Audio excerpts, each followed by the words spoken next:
Hi, everyone. Thank you for joining me today. My name is Bob Walker. I'm the field CTO at Octopus Deploy, and today I'm excited to talk to you about multi-tenancy architecture lessons learned.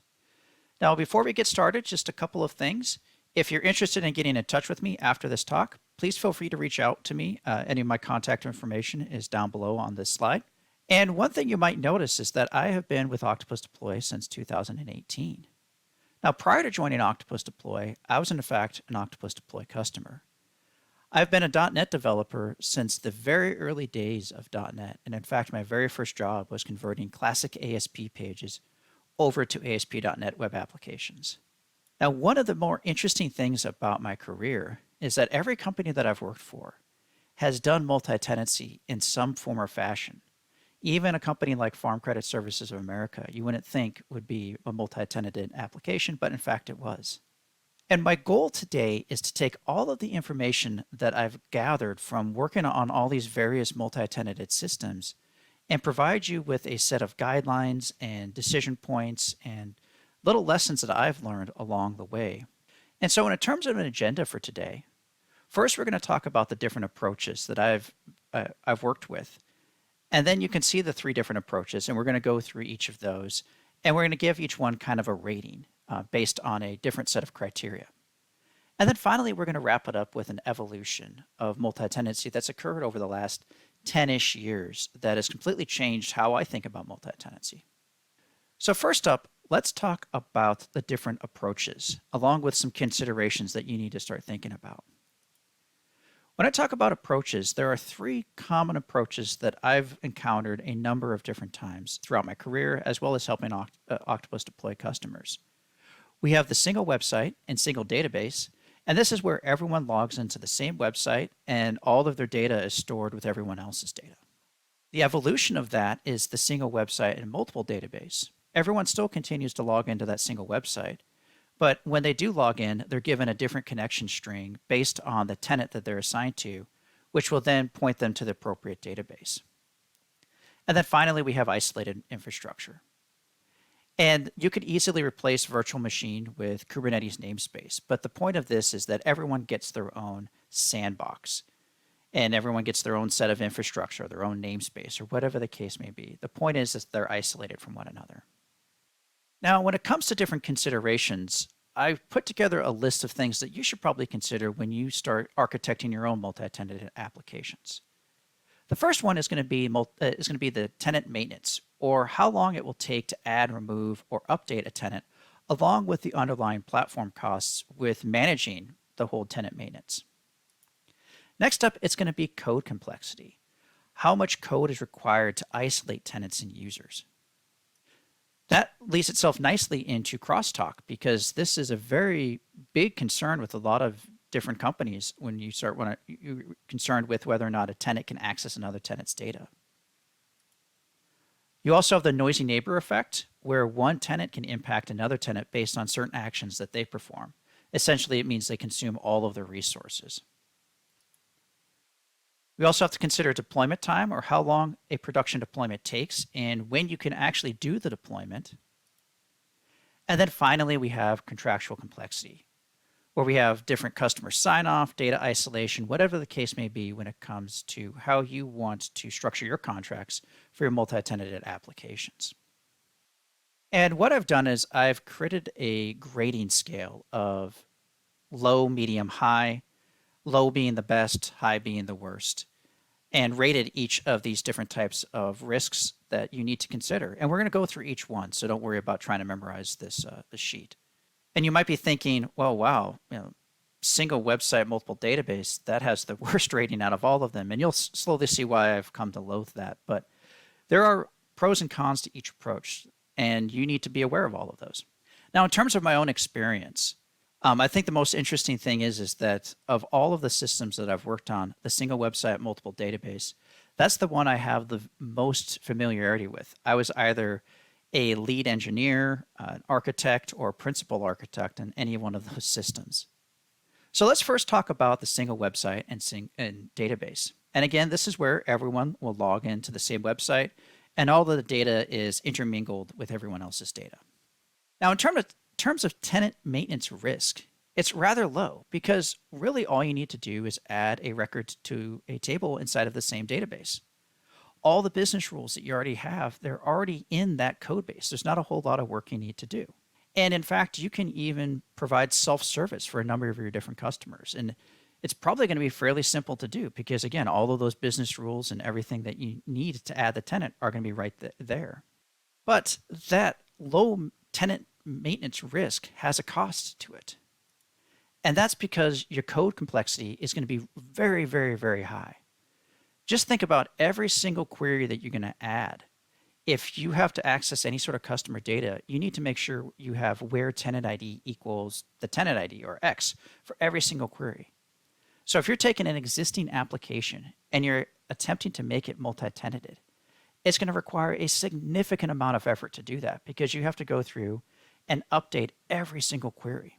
Now, I think one of the more interesting things about Octopus Deploy is in 2019, we added the concept of spaces. And for all intents and purposes, spaces walk and talk a lot like the single website, single database, multi-tenanted approach. And we did have to add where space ID equals the space ID for every single one of our queries. But on top of that, as we were going through this, we also realized, oh, we need to change how users and teams are going to be assigned because we want to have the capability for users to be cross space. And so then we had to go in and change our permissions model. And so the point of that is that you think it's just as simple, I just need to add a where tenant ID equals something to every single query, but it's going to slowly balloon from that. And it's going to make code complexity very, very, very high. And then you also have to worry about your authentication and authorization because the last thing you want from that is having crosstalk. And this is where one tenant, again, can access another tenant's data.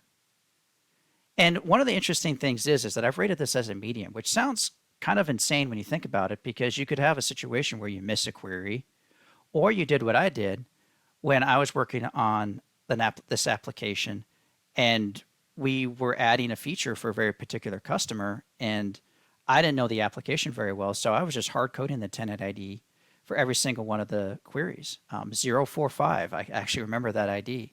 I'll never forget that because I've probably entered it in thousands of times. And you also have to worry about security because users can get assigned to the wrong tenant, especially if the users are being managed by your own company or by your support personnel. It's very easy to make a simple mistake like that. And in terms of malicious users, it's also an avenue of attack. The good news is that this is typically found during testing. When we hard-coded that 045 for every one of our queries, I can't tell you the number of bugs that we got, but it was measured in the dozens within the first day because we only tested it for that one particular tenant. We never tested it for anything else. And so QA found all of those issues. We can also automate that. And this isn't a manual test. You shouldn't be manually testing all that, but you should automate a lot of that stuff. And if you do find any sort of issues, it's typically easier to fix, especially if you accidentally have a tenant write data to another tenant's system, because you really just need to go into the same database and update a couple of records. So really the remediation to this problem is why I've rated it as a risk of medium. But the noisy neighbor risk, that's rather high. This is because all the resources are shared across all of the other customers. And going back to that application that I worked on where we had all the users and all the database, we had one user that was for one of our bigger customers. They said, I want 5 years worth of data for this report.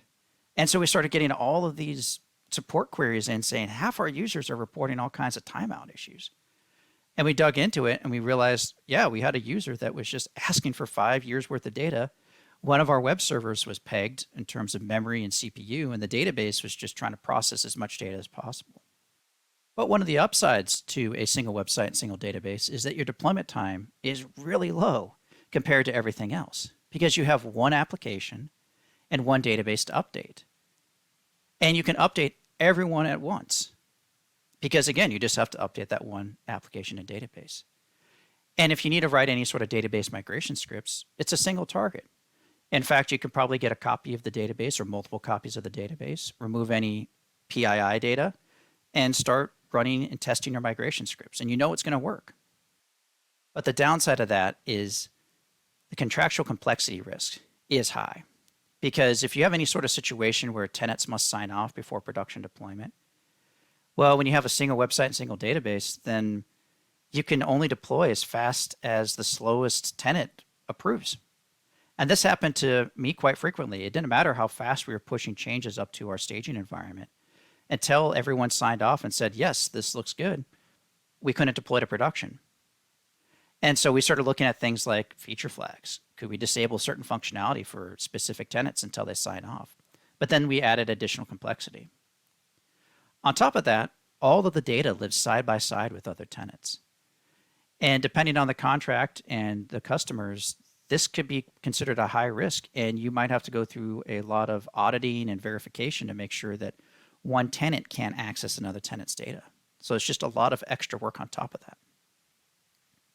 Now, because of that extra work, this is typically where I see customers move into the single website, multiple database approach.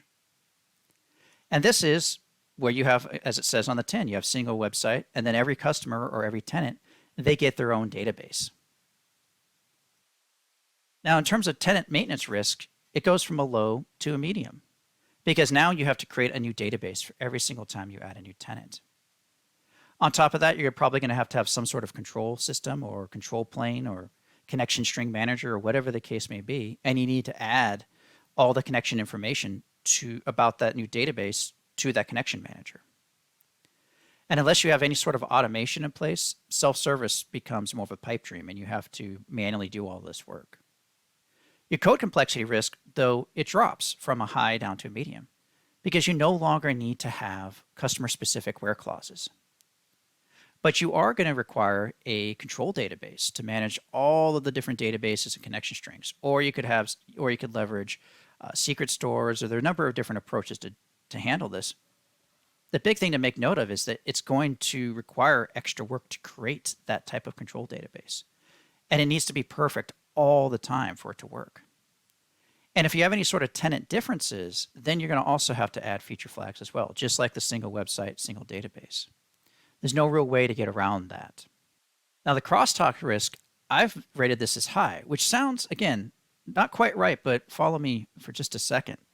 Because although every database is isolated from one another, the mechanism to authorize and authenticate users can still have bugs.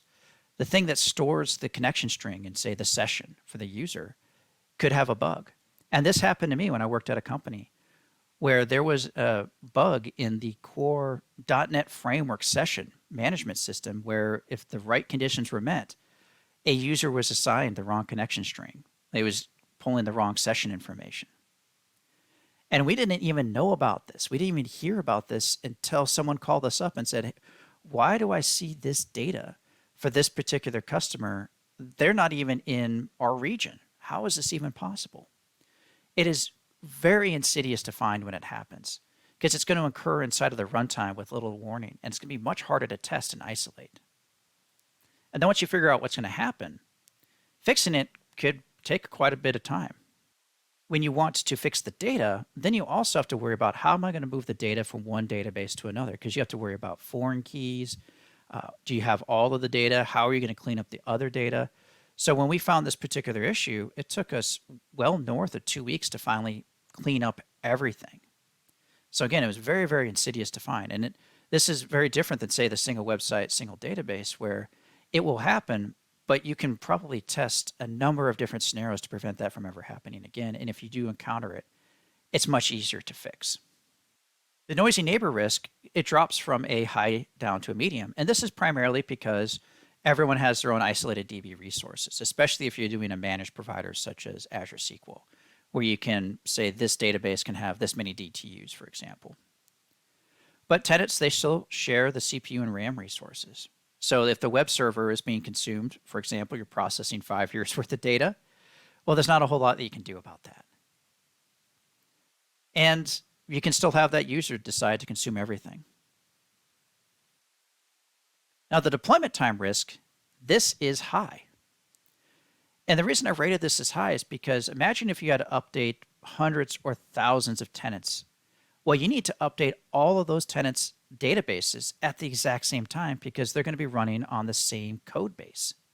And even if each deployment took 30 seconds and you had 120 databases, you're looking at 60 minutes to handle that deployment. Now you can multi-thread it, but again, you're still talking 10 minutes, 30 minutes, an hour, depending on how many databases you need to update. And so you're going to have to find a situation where no one is accessing the system at any given point in time. You're going to have to look through your logs and go, okay, well, 5 a.m. Sunday is going to be likely the best deployment time because no one's using it for 2 hours. So the amount of traffic that we get is so low, it doesn't really matter. And so this is how I ended up in situations where I had to wake up 5 a.m. Sunday to do a deployment or 2 a.m. Saturday to do a deployment. It's because we had to update these databases. It just took so long, and our outage window was so high because of this. Now, the contractual complexity, this drops from a high down to a medium. And the primary reason behind this is because the data is isolated from other tenants. But if you have other rules in place, for example, sign off, you still have to wait for the majority of customers to sign off before you deploy. And again, you might have to add feature flags for those particular holdouts. Now, let's move on to isolated infrastructure, because this is almost the exact opposite of single website, single database. And this is where, again, everyone gets their own sandbox. And we have the screenshot showing virtual machine. So imagine everyone gets their own EC2 instance, or you could do a Kubernetes namespace. But the point, again, is everyone gets their own sandbox. The downside to this approach is that adding new tenants, it is very high. It costs a lot to do that because you have to create new infrastructure for each tenant. And so adding a new tenant, unless you have automation, could take easily 10 plus minutes. I wouldn't be surprised if you could measure it in 20 or 30 or 40 minute increments.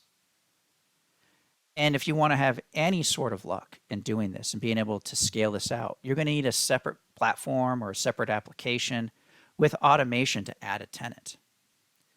And this is what we had to do for Octopus Cloud. Because Octopus Cloud, every customer, they get their own Kubernetes namespace, they get their own Azure SQL database, they get their own Azure file storage. And so we needed infrastructure as code to be able to scale up that additional resources, but also destroy those resources if it was a trial customer and they opted not to purchase the product. And so we built the cloud platform to manage a lot of this stuff. We have a cloud portal. It's an internal system that's used to manage our Octopus Cloud instances. And without that, there is no way we could be adding hundreds of different customers a week, if not more. The good news is that your code complexity, it's the lowest of all three of these options because you're not going to have any customer-specific where clauses. You don't need to have a control center where you manage all these different database connection strings that your application has to manage. It's just a single setting for each tenant. And again, you can make an existing application multi-tenanted. You will still need to have feature flag for tenant differences, because if you don't, then there's this temptation in place to fork the code base per customer or per tenant. And I've worked on a couple of applications where that was the case, where the decision was made before I arrived to fork the application. And so every customer, they had their own copy of it, except for maybe a handful of customers where they managed to consolidate them down. This just makes your code complexity go from a low to extra high because now you have to manage all these different code bases. The good news is with this approach, your crosstalk risk is low because everyone has their own isolated infrastructure. There's not a single place within the product code base to access all the tenants. You don't have that connection control manager. You don't have all the business logic inside of there. That's typically managed by a separate system. And so the chance of one person getting access to all of the credentials for all of the different systems is very, very low compared to the other approaches. So if one tenant is compromised, it only impacts that one tenant. And it's unlikely that one tenant is going to magically connect to another tenant's system from their virtual machine because they'll never have that access. They won't even be aware that that's possible. Your noisy neighbor risk is also really low because each tenant is provided with their own dedicated resources. And if one tenant decides to consume all of their resources, that's going to have almost no impact on all the other tenants. Now, all the tenants or all the users for that one tenant that's consuming all the resources, they'll probably have some words to say to that one user, but that's more of an internal problem at that point. Now, the deployment time risk, this is more of a medium. It's not a high. And the big reason is because generally deploying to each tenant is going to be typically pretty fast. And you can do more of a rolling deployment. You can schedule the deployment for when the tenant is not using the system.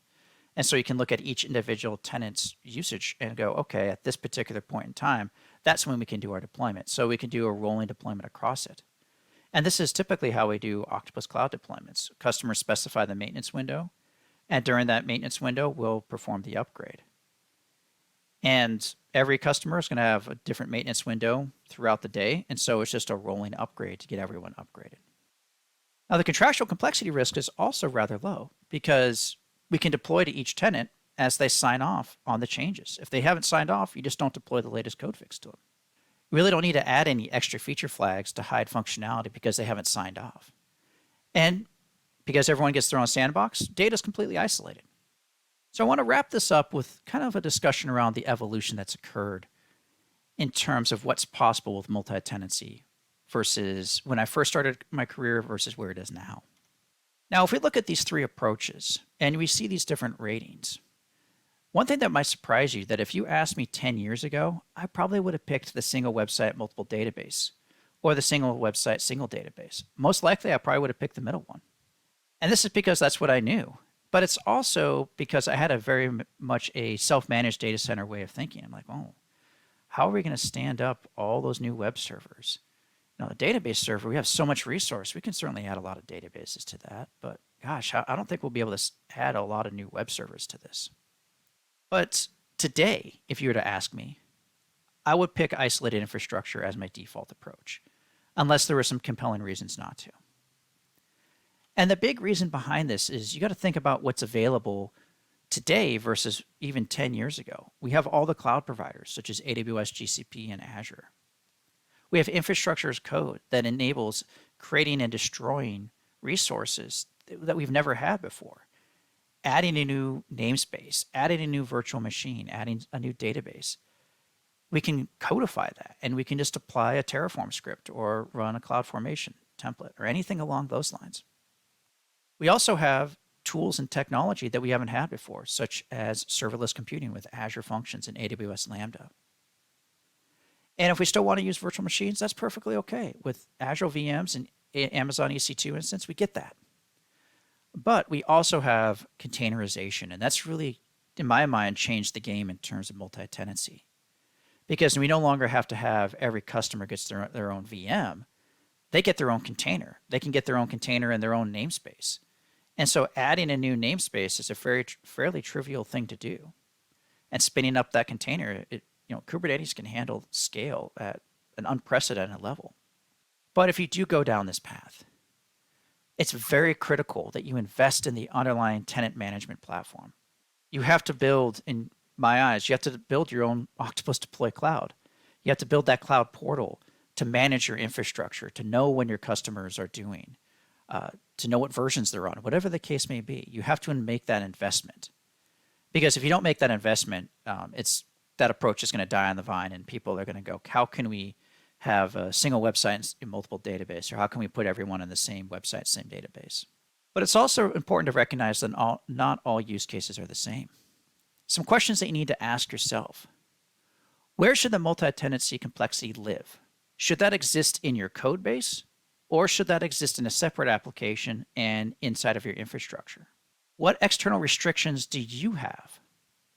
I've talked about contractual restrictions, but there's also going to be data sovereignty restrictions that you also need to think about. We hear certain things where data at rest can't leave a specific country, for example. And I also have on there application host location. Sometimes a tenant could be a branch office. It could be a bank. It could be a hospital. It could be a retail location. Well, every single one of those is a separate tenant, and they have their own infrastructure. Well, you basically have created your isolated infrastructure. You don't really have a choice as to the approach that you want to take. And then one other thing to ask is, what do you want for adding a new tenant? Should your customers be able to self-service? Where are you today? And then where do you want to be to or get to? I want to wrap this up with just one final thought, which is after working on the single website, multiple database, I would highly encourage everyone to avoid that because ultimately it's the worst of both worlds. When you look at the isolated infrastructure, you still have to build a tenant management system to be able to spin up and down those new databases. But you also have to target multiple databases for your migration scripts, for example. But you get the very long deployment times in one outage window because you have all of those databases that you need to update. And you also get the downsides of the single website and single database because you're going to need to add all those feature flags. You're going to have noisy neighbors. If you have to have sign-offs, it's going to slow down your deployments. But crosstalk is even more insidious and harder to test for because now you have to worry about the different connection strings to the different databases. So thank you very much for watching my presentation. I greatly appreciate your time and have a great rest of your day.